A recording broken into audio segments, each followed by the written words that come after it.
So I watched The Eternals the other day, and I can't believe I'm gonna say this, but it wasn't as bad as I thought it's gonna be. Look, don't get me wrong, it is still a legitimately flawed movie. It's just, I guess all those controversies surrounding this film made me lower my expectations so much that at some point I kinda even enjoyed it.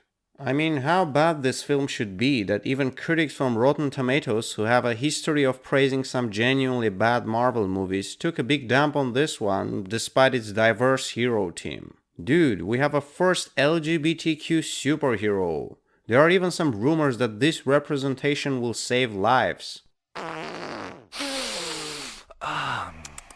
That's weird. I thought firefighters or doctors saved lives, but apparently I was wrong. Anyway, story follows a group of immortal creatures known as Eternals who were sent to Earth 7,000 years ago by Arishem, a giant godlike being who wears some kind of red spacesuit, I guess. Eternals were sent here to protect humanity from ugly-ass CGI monsters called Deviants and allow our civilization to grow and prosper. But soon they are about to find out the true purpose of their mission. The film looked very beautiful visually. Apart from some specific moments, action was pretty good, especially on the big screen. I love that Marvel tried to be a little bit different from rest of its movies. The first act was too long and boring, but by the end of the third act I was kinda excited. Besides, the introduction of Celestials opens a lot of room for some epic stories. It's just I wish this film was a little bit more well organized. One of the biggest issues of Eternals is that it tries to introduce too many characters at the same time. And when I say too many, I don't mean 4 or 5. I mean fucking 10 brand new characters. We have Cersei, who can transform anything to any other thing. Icarus, who's like a limited edition of Superman that doesn't wear cape.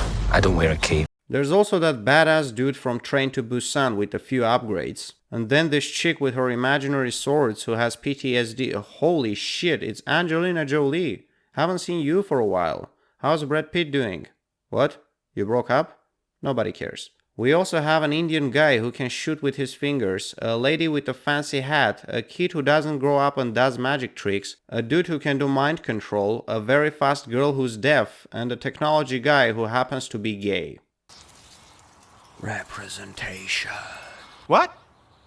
Now imagine what a clusterfuck of a mess you'll get if you try to establish so many characters and tell a more or less cohesive story at the same time. It's a real issue for this film. It comes to a point where a main character dies and nobody really cares, which is natural cause all we know about these guys comes from a couple of misplaced flashbacks and some boring dialogues.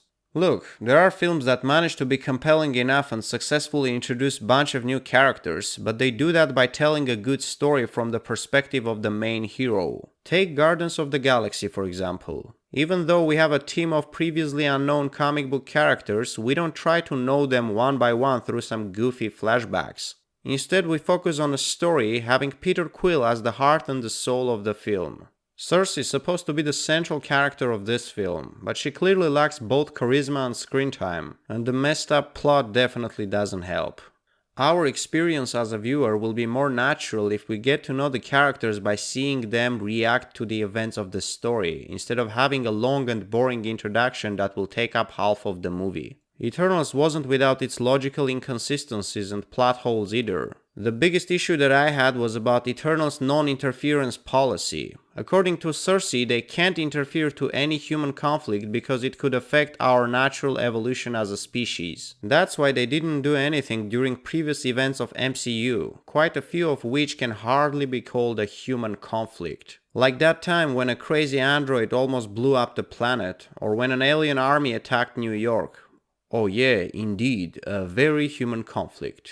And let's not forget about the purple mad titan who successfully eliminated 50% of Earth's population, which admittedly screwed up the grand plan that the big boss had for this planet. That means he would have definitely instructed Eternals to stop Thanos, which they didn't, so either I'm too smart for this shit despite my single-digit IQ, or writers of this film are too lazy to give a solid explanation despite their 6-digit salaries.